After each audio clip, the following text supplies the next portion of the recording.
Piano Tech Support here. Today I want to talk about glissandi, and I'm going to show you how to play glissando on the piano without getting injured, how to position your fingers correctly, which part of the fingers should play. So I already have a video out on Octave glissandi, so you can check it out, but I'm also just going to quickly cover it today, although if you want an extensive guide, go check out the video. So I will do white key glissandi and also show you black keys, because maybe sometimes you come across that. And so let's get started with the basic white key glissando.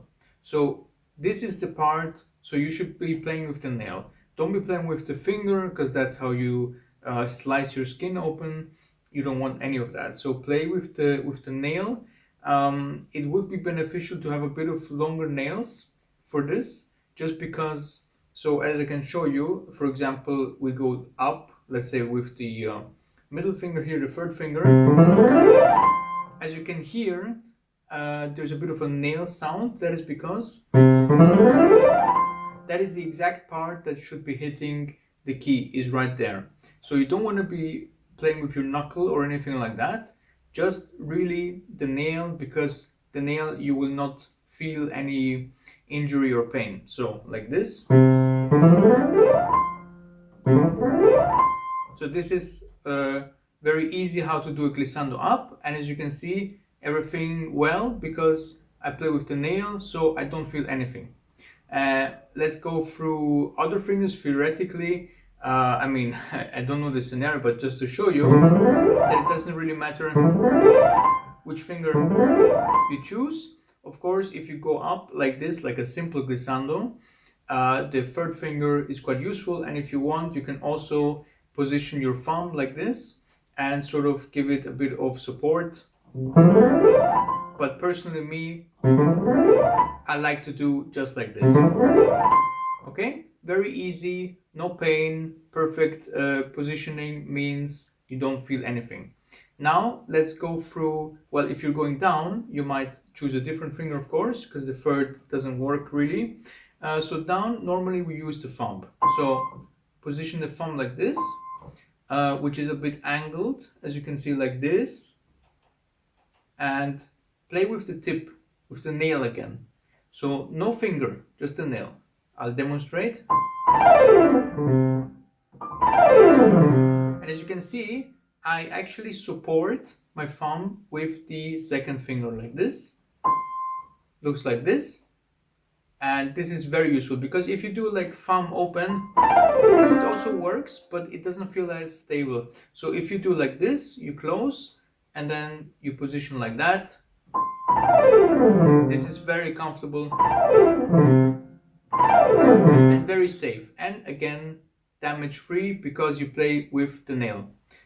So yeah, that's how you play basically glissando. Of course, left hand is the same, because you go up, you also support the thumb like that.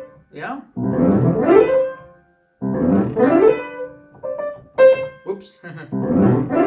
Well, it doesn't matter. Aiming is a different story, right? You just basically want to stop a bit before. That's just takes practice. But again, the same thing. And going down, I also use the... this is a good point. I can demonstrate now the pressure, which is also very important. So how hard should you go in the keys? Well, it's an easy test. You should do this one. Basically, you start like this, and you don't press down anything. And you keep going. Just keep going, and press down a little more each time. Press a little more each time. So as you can see, we heard a little bit, and now we actually heard everything. So that's how you determine how much you should be pressing. Start like this, you know, very, very soft, and then press each time a little bit more till you got the point where the glissando works. And that is it, no more than that. Well, maybe like 1% more just to be safe, but that's basically it. Now we covered that. Let's talk about how to do glissando for any interval. So basically, if you want to be doing like fifth glissando, right, like this, not very often I see that, but still, basically what you want to do is you pick your position and then you need to angle out the finger going up.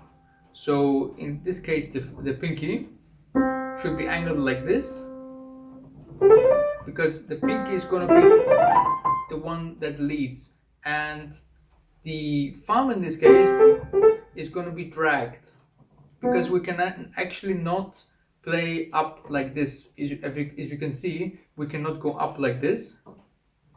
That doesn't work. Instead, we need to go up like this. So always, also with the octave glissando, we pick a position and we fix it. And then there's one finger that's going to lead, in this case this the thumb, and the other one which is going to stay flat like this. Sorry. I always try to aim, I don't know why, I'm just demonstrating glissandi, so here we go. So like this, yes. You got one finger that is leading and the other gets dragged along like this. And this will create some friction. So this is kind of unavoidable, but it will create some friction in the finger, which with practice the skin will actually adapt and get harder. But anyways, if you're a pianist, this skin will be quite thick. So this is actually not a problem, because if you play, then your fingers, over time, months, years, will adapt to the sensation of, hitting the key, and will gradually become stronger. So you're actually playing with this part, which also means it's quite stable against injuries. It's quite resistant. Okay, so that basically covers for white keys, going up, going down. Left hand is the same, of course, everything the same. And now let's talk about black keys. So black key glissando, how do you do it? Well, me personally, for example, in Ondine, I like to play it out, I don't necessarily do glissando like that. There's many techniques you can do for glissando. For example, you can do like this. So basically the problem with the black key glissando is that the edges of the keys on my piano are quite sharp, and on most modern piano might be quite sharp, especially like from Steinways. I know, like there, or any good piano that is completely wood, you might get like very sharp edges. With plastic it's a little bit better, but somehow my piano is still quite sharp with the black keys. But still, the principle is the same, well, a bit different. So what you want to be doing is you take multiple fingers like this. Yeah, I take these three, and you support with the thumb on the middle finger is what I do. And then you play along like this, and what you want to be doing is play, it's difficult, but play the least you can with here. As you can see, I played a little bit with here now, because it's difficult. It's better, you can also use like knuckle, but still you want to be using as most of the nail as you can.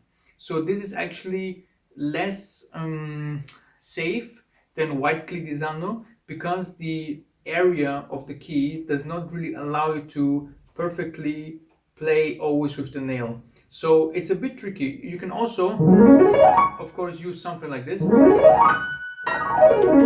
which is like less elegant, okay, but it works. If you really need that quick, black key glissando, you can do this, and you can even use your open hand.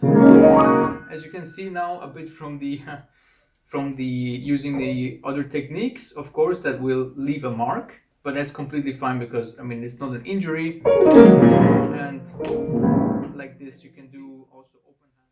So I hope you enjoyed this lesson. Now you know something about how to play white key glissandi, black key glissandi, and intervals, going up, going down, both hands. If you have any questions, please leave a comment, and I'll see you in the next video. Leave a comment, like, subscribe, all that good stuff, and check the description if you want to get a lesson. Thanks, and see you next time.